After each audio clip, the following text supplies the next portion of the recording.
एक quick question. अगर तुम्हें ऑप्शन दिया जाए कि एक रिग्रेसर बनो या रीइंकारनेटर, तो तुम किसे चुनोगे? मुझे नीचे कमेंट्स में बताना। खैर, अब वीडियो पर आते हैं। स्टोरी शुरू होती है एमसी के इनर मोनोलॉग से, जो आने वाली डार्क, दुखद और मायूस कर देने वाली घटनाओं का अंदाजा लगा रहा है।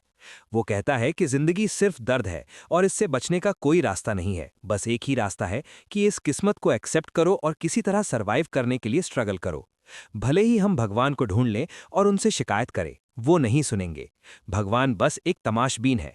आपकी जिंदगी कैसी भी दिखे, उन्हें कोई फर्क नहीं पड़ता।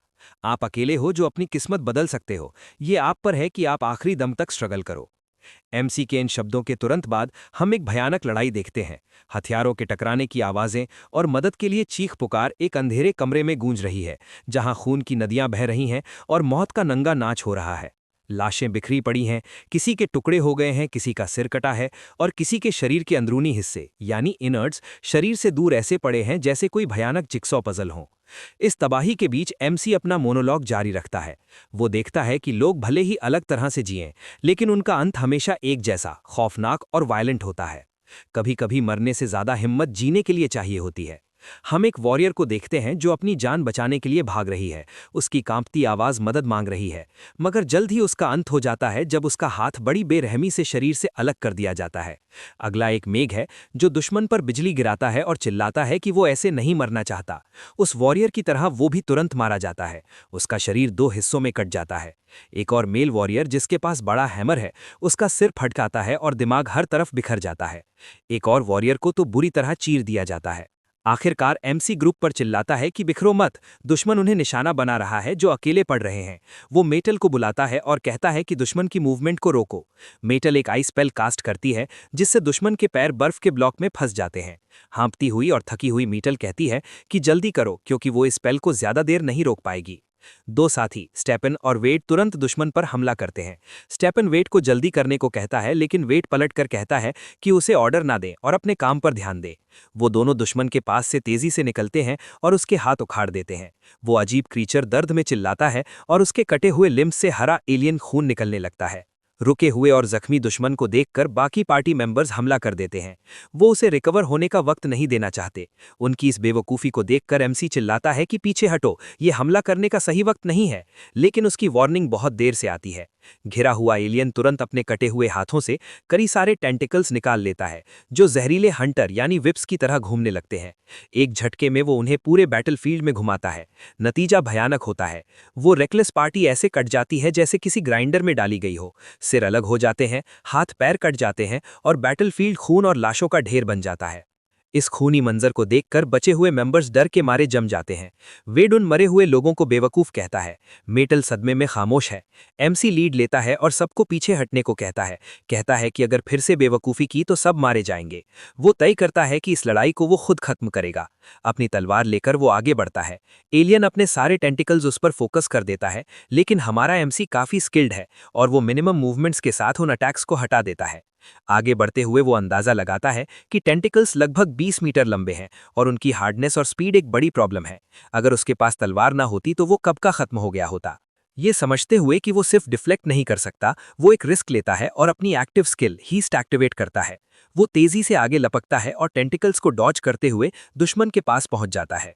उन खतरनाक टेंटिकल से बचकर एमसी दुश्मन पर हमला करता है। एलियन घबराकर अपना ट्रम्प कार्ड निकालता है। उसका दिमाग बीच से फटता है और अंदर से एक छिपा हुआ आई निकलता है।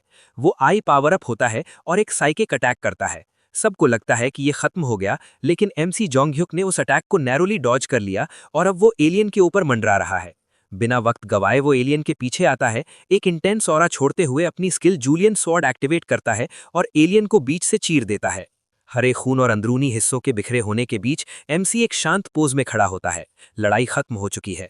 बचे हुए साथी खुश होते हैं। बैटलफील्ड का व्यू दिखाता है कि हालत कितनी बुरी थी। सिस्टम नोटिफिकेशन आती है, mission complete, goal kill the fast one पूरा हुआ। रिवॉर्ड्स में रैंडम स्किल्स या कैरेक्टरिस्टिक्स और 10 सोल्स मिलते हैं। जोंगह्युक अपनी तलवार रख देता है और पार्टी से कहता है कि सोल्स लो, जख्मियों को ठीक करो और सबसे जरूरी एलियन के रीस्पॉन होने से पहले यहां से निकलो। अपने मरे हुए साथियों को देखकर पार्टी दुखद महसूस करती है। आधे से ज्यादा लोग मारे जा चुके हैं। वेट कहता है कि एलियन बहुत चालाक था, उसने रेंज्ड अटैक्स का यूज किया ताकि कोई पास ना आ सके। वो एमसी की तारीफ करता है। एमसी कहता है कि दुख मनाने का वक्त नहीं है, हमें रीग्रुप करके अगले कमरे में जाना होगा। लेकिन तभी उसकी पीठ में एक तेज दर्द होता है। पीछे मुड़कर वो हैरान रह जाता है, एक तलवार उसके शरीर के पार हो गई है। स्टेपन और मेटल परेशानी में उसका नाम चिल्लाते हैं। उन्हें नहीं पता कि और भी गद्दार पीछे से आ रहे हैं।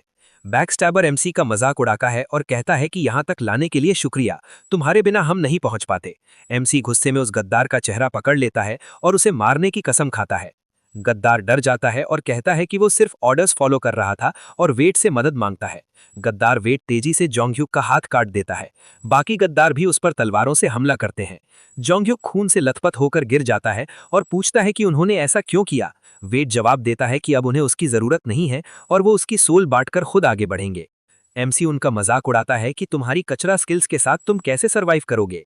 वेट कहता है कि अपनी फिक्र करो क्योंकि तुम मरने वाले हो। गद्दार कहते हैं कि अब तुम्हारा कोई दोस्त नहीं बचा और सच में स्टेपन और मेटल की लाशें वहां पड़ी हैं। वेट कहता है कि वो कोई कच्चा रास्ता नहीं छोड़ना चाहता था, भले ही उसे मेटल को मारने का दुख है क्योंकि औरतें मिलना मुश्किल है। एक गद्दार मेस लेकर आता है और कहता है कि वो हमेशा से बेसबॉल प्लेयर बनना चाहता था और अब वो अपना सपना पूरा करेगा। एमसी का सिर फोड़ने का इशारा करता है। एमसी गुस्से से भर जाता है और सोचता है कि वो इसे ऐसे खत्म नहीं होने देगा। जैसे ही मेस उसके सिर की तरफ आती है, वो दहाड़ते हुए उस गद्दार पर झपट्टा मारता है और अपने दांतों से उसकी गर्दन का एक हिस्सा काट लेता है। गद्दार चिल्लाता है कि इसे रोको इससे पहले कि ये अपनी स्किल्स यूज करे, लेकिन एमसी लड़ रहा है। वो एक गद्दार का सिर काट देता है, फिर दूसरे का। खून की होली खेलते हुए वो तीसरे को भी मार देता है, भले ही उसकी पीठ में तलवार घोंपी गई हो। वेट का एक फाइटर एमसी का बचा हुआ हाथ भी काट देता है। अब एमसी कमजोर हो गया है। वेट आगे बढ़ता है और एक झटके में जोंगह्युक का सिर धड़ से अलग कर देता है। एमसी का सिर जमीन पर गिरता है, उसकी आंखें अभी भी खुली हैं और उनमें वही जिद दिख रही है। वेड हाँफते हुए कहता है कि एमसी बहुत खतरनाक तरीके से लड़ा, लेकिन अब सब खत्म है। कटे हुए सिर के साथ कोई वापस नहीं आता। गद्दार अपने कम होते नंबर्स को देखकर दुखी हैं, लेकिन आगे बढ़ने का फैसला करते हैं। वेड मानता है कि शायद जोंगह्युक ही वो था जो इस नर्क को खत्म कर सकता था। सीन वापस एमसी के कटे हुए सिर पर जाता है। वो मरते वक्त गद्दारों को कोस रहा है और दुख मना रहा है कि वो अपने दोस्तों का बदला नहीं ले पाया। वो काफी करीब था सब खत्म करने के, लेकिन उसकी जान निकल जाती है।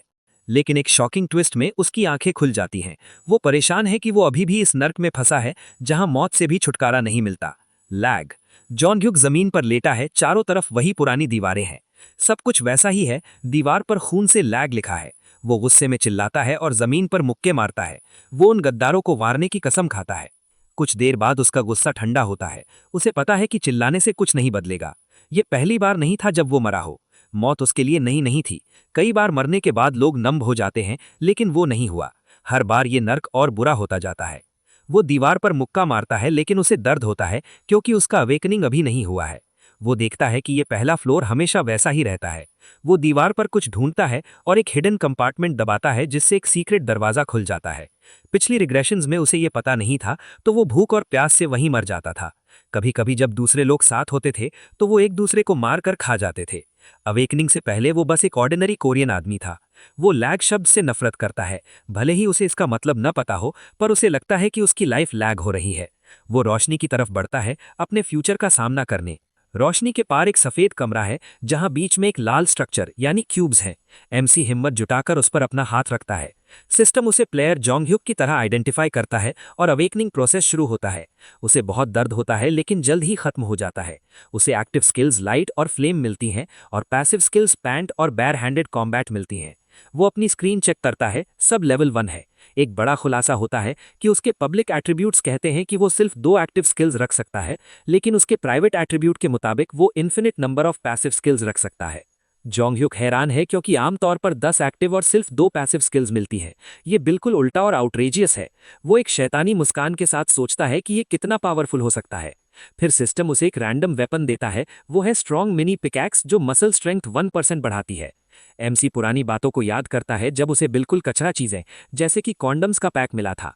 वो तय करता है कि वो रूम 2 में जाएगा, भले ही पिछली बार वो रूम 1 में गया था। वो रूम 2 में दाखिल होता है। दरवाजा पीछे से बंद हो जाता है। अब सिर्फ जीत या मौत ही रास्ता है। रूम 2 एक अंधेरा कमरा है जहां शांति बनाए रखना और दीवार से चिपक कर चलना जरूरी है। वहां ज़ॉम्बीज हैं। एमसी को पता है यहाँ क्या है। वो अपनी लाइट स्किल यूज करता है और देखता है कि ज़ॉम्बीज उसकी तरफ आ रहे हैं। ज़ॉम्बीज पहले धीरे चलते हैं, पर पास आते ही तेजी से लपटते हैं। एमसी अपनी पिकैक्स से एक के सिर पर मारता है और दूसरे पर फ्लेम स्किल यूज करता है। उसे पता है ज़ॉम्बीज की कमजोरी उनका सिर है। एक छोटा इन्फेंट ज़ॉम्बी पीछे से हमला करता है, लेकिन एमसी उसे भी मार देता है। मिशन क्लियर हो जाता है। उसे 100% कंट्रीब्यूशन के लिए रिवॉर्ड मिलता है। वो passive skill tough skin level 1 चुनता है और की टू बी टू रूम 1 चुनता है। अब उसके पास 3 पैसिव स्किल्स हैं, पैंट यानी रिकवरी, बेयर हैंडेड कॉम्बैट यानी फाइटिंग और टफ स्किन यानी प्रोटेक्शन। वो खुश है क्योंकि ये पहली बार है जब उसे 3 पैसिव स्किल्स मिली हैं और वो ये हमेशा के लिए रख सकता है। वो इस नर्क को जीतने के लिए पूरी तरह तैयार है। अगले पार्ट के लिए क्या तुम तैयार हो? मुझे बताना अगर मैं तुम्हें इस कहानी में और आगे ले जाऊं। तुम्हें क्या लगता है, जोंग ह्युक की इन्फिनिट पैसिव स्किल्स उसे कितना ताकतवर बनाएंगी?